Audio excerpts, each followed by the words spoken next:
How's it going, Ram fans? Welcome back to another week of Monday Night Sports. I'm Madeline Davis. And I'm Ella Fredrikson, here to break down what was a crazy busy weekend of CSU sports. From giving you everything you need to know about how this green and gold game went down, including some thoughts from the fans right from the tailgating lots, to Cam wrapping up spring practice for Rams football by letting you know what a variety of guys on this roster think about their new leadership at the top. And of course, Out of Pocket is back for the second to last time this semester, where we'll debate over the popularity of our pro teams here in Colorado with our jerseys front and center. All of that and much, much more is up next on CTV Sports, which launches into action right now.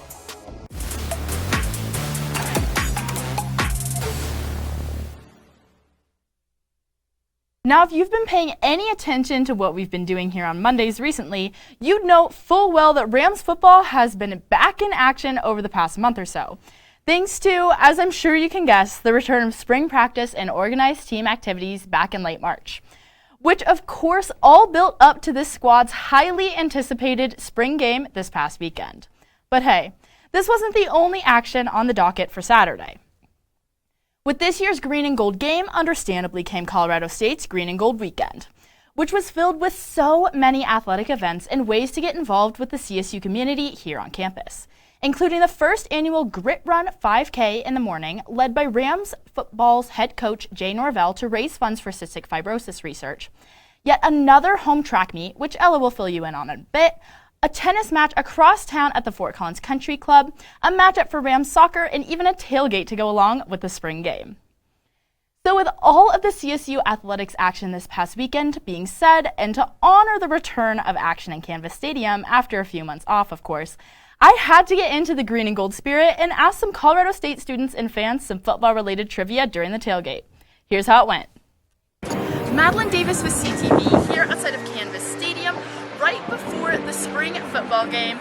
We're going to go ask some CSU fans and students some trivia. So our first question is, what does CAM, as in Cam the Ram, stand for? Cameron. The Ram. Cameron. Colorado Animal Mascot. Colorado Agriculture and Mining. Correct! Next question. What year do you think the first CSU football game was? 1934. It's got to be this year. This year. This year. 1892. Oh, so close! 93. Yes, 1893. I'll accept it. I'll accept it. That's the best answer we've gotten so far. Okay, final question. What is the name of Coach Norvell's new offense? No idea. 0-12. 0-12.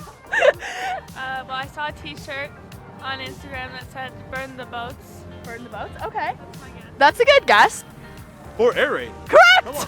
Thank you. Finally, someone got it right. Some people have it, some people don't. You know, it's me. Correct. Oh, sorry, I scared him. So, okay.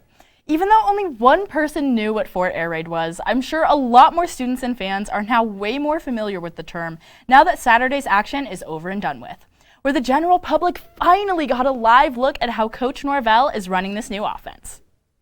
By the end of the afternoon, the ones finished on top of the world, which was, as you can guess, made up of all the non-first teamers, with a final score of 49-37, for an end result that didn't matter at all. But just because whatever the scoreboard said was irrelevant doesn't mean that there were any shortage of highlights and exciting moments from Saturday. And in fact, far from it. For starters, redshirt freshman quarterback Clay Millen absolutely killed it, closing out his strong spring by going 22 for 33 with 292 passing yards and 4 touchdowns to make a really strong case for that QB1 job entering the summer. Oh, and how can we forget about the guys he was throwing to? Once again, just like he did in the scrimmage a couple weeks back, Nevada transfer Melquan Stovall made yet another phenomenal grab in the end zone, which, as you can see here. So, while sure, fellow Wolfpack transfer Torrey Horton has gotten a lot of praise at wideout, and I mean deservingly so with how well he looked out there on Saturday, including a long TD catch from Millen, this Stovall guy can really play it too. That's all I'm saying. But at the end of the day, the spring game was way more about bringing the CSU community back together after a rough couple of years on the gridiron than it was about the production on the field. And while the Rams may not play another game until August, after Saturday, I think there are a lot more Ram fans out there counting down the days until they get to see this team play again than there were entering the beginning of the week. Something CSU football has not been able to offer in a long, long time. And Madeline, I know you weren't able to make it because you were at the tennis match, but Millen isn't even where it was brought home for me. Personally, I love seeing a strong QB2. Just knowing that if something were to ever happen to Millen injury-wise or just, sick day, whatever, having Pooler as a really, really good backup who can throw darts and is confident with his targets, that's refreshing. I agree. I mean, I did go to a fair amount of spring practices, and so I got to see a lot of Clay Millen and Giles Pooler play, and I was very impressed. I mean, both freshmen and both playing this well. A lot of future for Rams football. Absolutely. It's a young team, and it's a good-looking team for the future. Makes me excited. And hey, Rams football wasn't the only team on campus that had a feel-good weekend. CSU track and field got to stay on campus for the second straight weekend to host the Jack Christiansen Invitational, which ended up taking place on both Friday and Saturday, where even winds up to 60 miles per hour at some points couldn't prevent this Rams squad from dominating the competition in front of the home fans. And to start things off on the throwing side of things for once, Tareen Sig once again earned the best women's hammer throw of the weekend with a crazy distance of 201 feet and 10 inches, which landed her an impressive 20th best for the event on the NCAA's West Performance list for the spring. And now on the men's side of the hammer, 2 personal bests were achieved by Mariano Kiss and Colin Brown with tosses of 185 feet and 8 inches and 176 feet and 5 inches. So while these 2 throws did only place them at 3rd and 6th respectively for the event, I have to commend these guys for continuing to improve all season.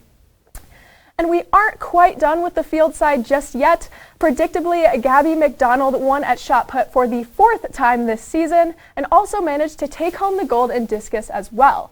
While at the same time, Mariano Kiss did the same on the other side, taking the W in the men's version of the ball throw, while his teammate Adam Dawson continued to do his thing in discus to take home #1 honors. And to close things out, I can't forget about redshirt senior Jackson Morris either, who was the runner-up to his teammate Adam Dawson in this event to break his 4th PR of the year. Congrats, Jackson. So as you can tell from all of that, even with some not so ideal weather, CSU pretty much cleaned up here, going for a total of 15 individual wins, which was pretty evenly spaced out on either end, with 8 from the women's side and 7 from the men. But hey, this weekend's action wasn't all about the results. Before things even got started on Friday, the naming of the Fritz Fulton Memorial Men's 110-meter took place. Fritz competed for CSU from 1985 to 1989, and later became an extreme fixture for Rams track and field as a coach, where he shared his passion for the sport with so many young people throughout the years. The Fulton family returned home to Jack Christiansen track this weekend to honor Mr. Fulton and reflect on his legacy after passing away from colon cancer in early February, with the 110-meter race from this weekend's meet obviously being dedicated to his honor. And promptly after this emotional memorial to kick off the event, it was fitting that a Colorado State athlete took home the gold, with Andrew Doctor coming through to win with a time of 13.96, which was good enough for a personal best and 3rd all-time in the CSU ranks.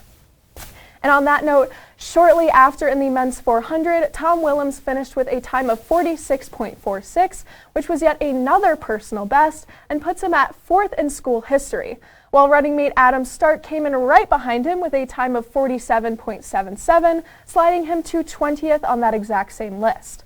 And if that still wasn't enough for you, the last mark in the history books for the weekend came predictably from Jack Cobble in the 100-meter. Going for the 5th best all-time mark at 10.46. So after all of that, up next for CSU track and field is a trip to Northern Cali for the Fresno Invitational, their last meet before Mountain West Conference qualifiers heat up in mid-May. Obviously, let's hope they can use this quick trip out west to fine-tune any kinks they may have before the results really begin to matter.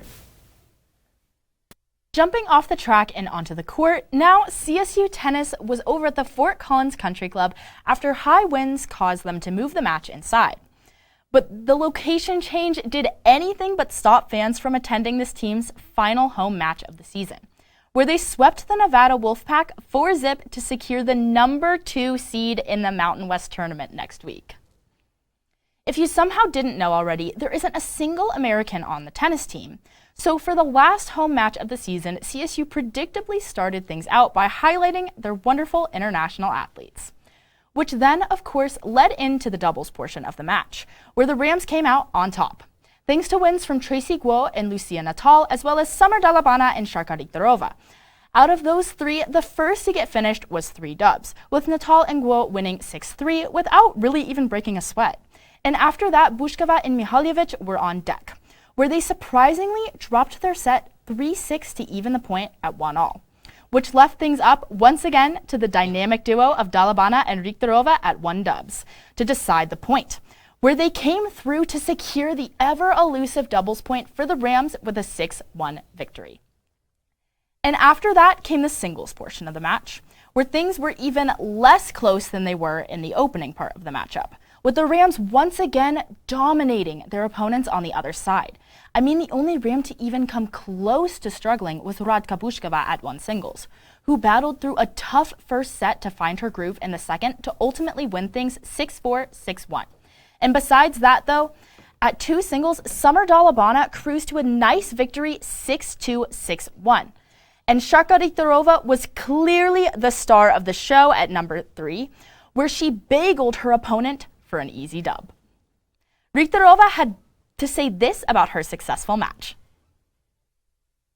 It feels really great. I was so excited to play in front of all of those people, and it feels even closer to them indoors, and I was just having a good time, and I'm really glad that it turned out this way. With the win on Saturday, the Rams close out their regular season at 14-7 and 8-2 in Mountain West play, which is the best conference record in the history of this program. Wow. And as I mentioned at the top, the dub also secures the number 2 seed in the upcoming Mountain West tourney for this squad, which starts later this week in Tucson, Arizona. Man, I just cannot wait to see how these amazing Rams continue to show out down in the desert. And moving things from the court and onto the field real quick, CSU Softball traveled out to Cali to take on Fresno State in a 3-game conference triple-header. And sure, while the Rams and the Bulldogs may have had a similar record coming into this one, that didn't exactly translate to an even back-and-forth series for the away team. To get into this a little bit more, the action got started on Friday, where CSU's bats came out hot, putting up 4 hits while driving in 3 just in the first inning alone. But after that, the green and gold went almost completely cold, both offensively and defensively, ultimately losing the first one 6-4, thanks in most part to a great third inning from Fresno, where they managed to get 4 more across the plate after a wild pitch from CSU had things starting to unravel a little bit. Doing this all on 2 outs and just 5 hits, I may add. And Julia Cabral was given the start and obviously the loss on this one, and Sydney Hornbuckle replaced her after just 2 2/3 of the matchup pitched. After just a night's rest and this rough performance from the mound, things picked right back up on Saturday afternoon, where things told a pretty similar story to what went down on Friday night. Just like in Game 1, CSU started things out on fire, putting up the first 2 runs thanks to an Ashley Michelena triple with a Haley Smith sac fly.